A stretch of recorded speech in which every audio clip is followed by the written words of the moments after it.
संग चल रहा है कि ओम तत्सत इति निर्देशय ब्रह्मण त्रिविध समर्थ है।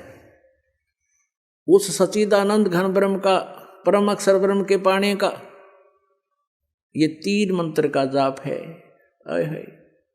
ये 3 मंत्र की मजदूरी है, साधना है। इस क्रियाओं के करने से परमात्मा मिलेगा। यानी जैसे औषधियां बनाई गई है कई जड़ी मिला करके, उसको खाने से रोग नाश होगा, ये समझना। इस मंत्र के जाप करने से विधि व दास से प्राप्त करके, अन्य वैसे नहीं अपनी मर्जी से या किसी सिरफरे से लेकर के इसका कोई लाभ नहीं होगा। अधिकारी बिना कोई भी कार्य सफल नहीं होता। तो इस दास से लेकर के तुम इसका जाप करोगे तो आपका जन्म और मरण का ये रोग कटेगा और परमात्मा मिल जाएगा, स्वस्थ हो जाओगे। अपने आत्मा 8वें अध्याय के 5 और 7 में तो ये खुद कहता है, मेरा भजन कर, मेरा जाप कर, मेरा स्मरण कर। 8वें अध्याय के 13वें श्लोक में अपना मंत्र ओम बता रखे है। मुझ ब्रह्म का ओम मंत्र है, एक अक्षर का।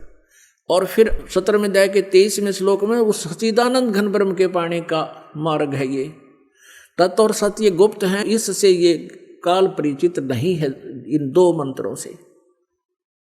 इसलिए इसने ऑप्शन छोड़ दिया है 4थे अध्याय के 34वें श्लोक में कि उस तत्व ज्ञान को, परमात्म तत्व को, परमात्मा के बारे में विशेष जानकारी को तत्वदर्शी संतों से जाकर समझो, वो बताएंगे। तो ये कोड वर्ड है, ये दास बता सकता है। इस पृथ्वी पर किसी के पास ये मंत्र नहीं है।